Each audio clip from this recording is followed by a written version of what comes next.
नमस्कार साथियों, आप सभी का आपके अपने यूट्यूब चैनल स्टडी राजस्थान 1000 के अंतर्गत स्वागत है। आज की जो अपनी वीडियो होने वाली दोस्तों राजस्थान जीके से संबंधित है। राजस्थान जीके में दोस्तों जितने भी पिछले एग्जाम में जो क्वेश्चन पूछे गए उन क्वेश्चनों के बारे में अपन लगातार इस सीरीज में चर्चा कर रहे हैं। और आज की वीडियो नंबर दोस्तों 87 नंबर की वीडियो है। इससे पहले दोस्तों 86 वीडियो अपलोड कर दी है, जिसमें अपन ने जो राजस्थान का कल्चर है उसके बारे में अपन ने डिस्कशन कर लिया, उसका एक भी टॉपिक नहीं छोड़ा।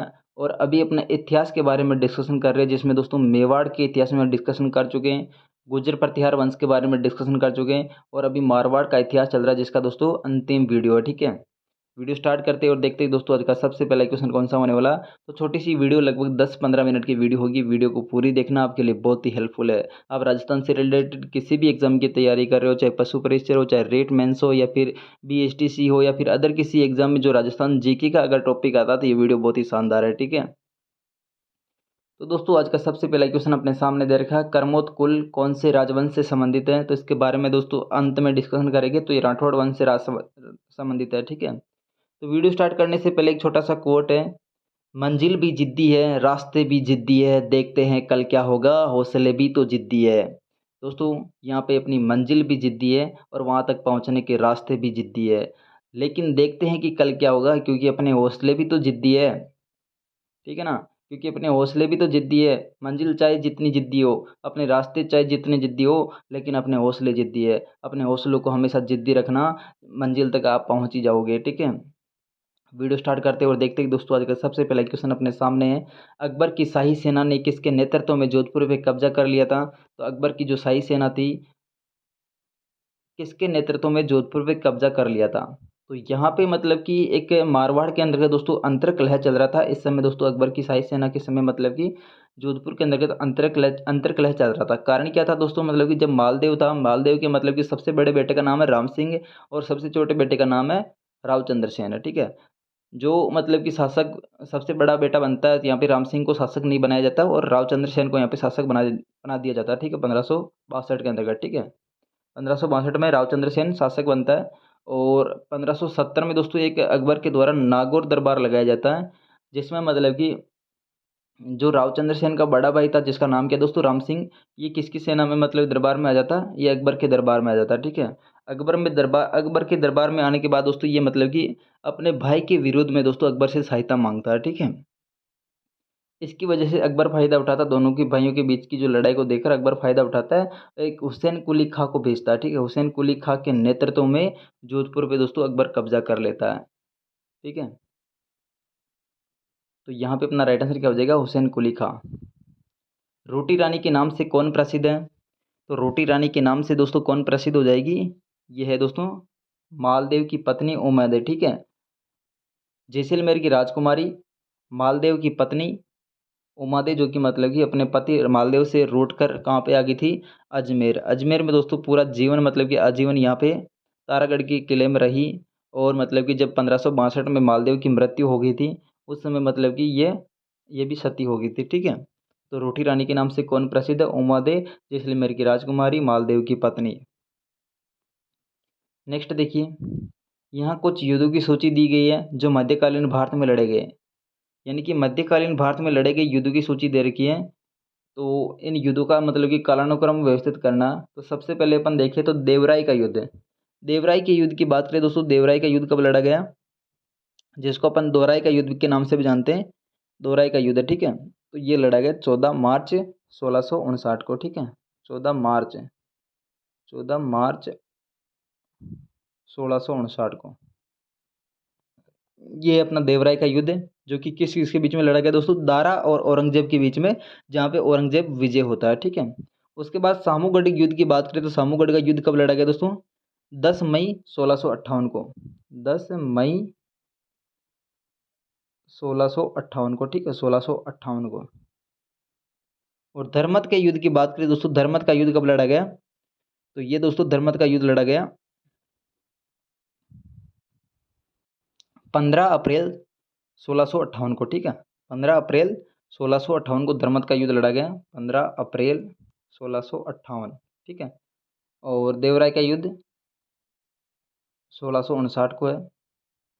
और सामूगढ़ का युद्ध दोस्तों ये भी 1658 का। ठीक है, और सामेल के युद्ध की बात करें तो दोस्तों ये 1544 का युद्ध है, जिसको अपन गिरी सुमेल के युद्ध के नाम से भी जानते हैं, जो कि शेरशाह सूरी और मालदेव के बीच में युद्ध लड़ा गया दोस्तों, जोधपुर के अंतर्गत गिरी सुमेल का युद्ध है।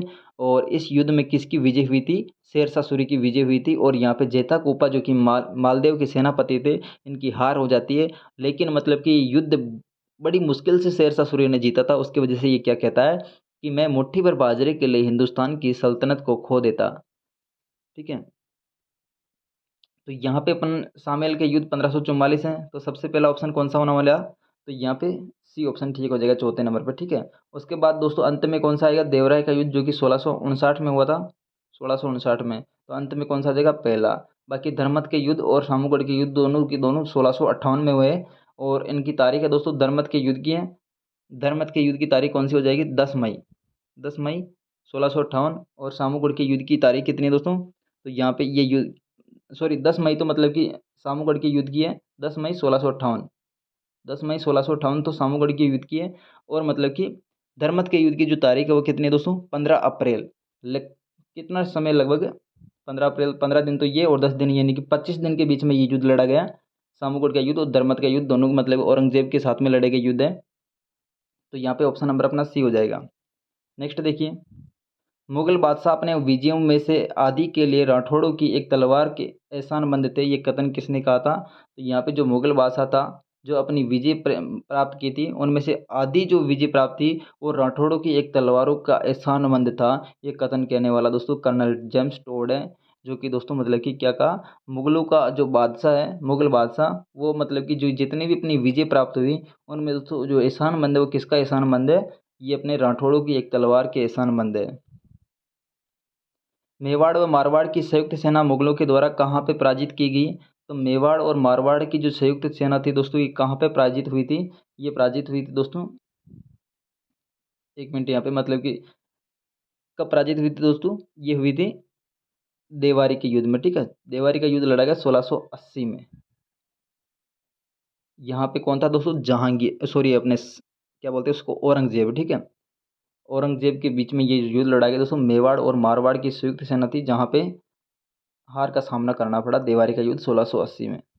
और यहाँ पे दोस्तों औरंगजेब और जय सिंह के बीच में मतलब कि संधि होती है। उस संधि के बाद में दोस्तों यहाँ पे मतलब कि जो एक तो बदनौर है, एक पूर है, एक इसके अलावा दोस्तों मांडल है, जो कि औरंगजेब को दी गई रियासतें हैं दोस्तों मेवाड़ के द्वारा।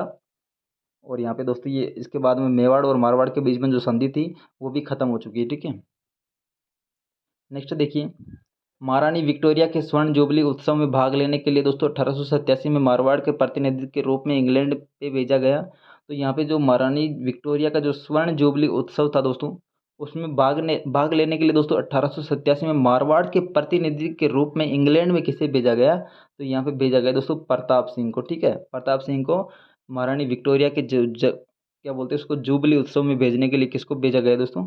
प्रताप सिंह को। ठीक है, नेक्स्ट देखिए, करमसोत कुल निम्नलिखित में से किस राजवंश से संबंधित है? तो करमसोत कुल की बात करें दोस्तों, कौन से राजवंश से संबंधित है? ये दोस्तों राठौड़ राजवंश से संबंधित है। और राठौड़ राजवंश में जो तो राव जोधा की बेटी है। ठीक है, राव जोधा के टोटल 16 बेटे थे और 2 बेटियां थी। उनमें से दोस्तों एक करमसोत कुल है, इनकी राव जोधा की बेटी है, जो कि राठौड़ राजवंश से संबंधित है। ठीक है, आज का अंतिम क्वेश्चन है, जोधपुर महाराजा अभय सिंह और सर बुलंद खां के बीच में अहमदाबाद युद्ध का आंखों देखा वर्णन किस ग्रंथ में लिखा गया दोस्तों?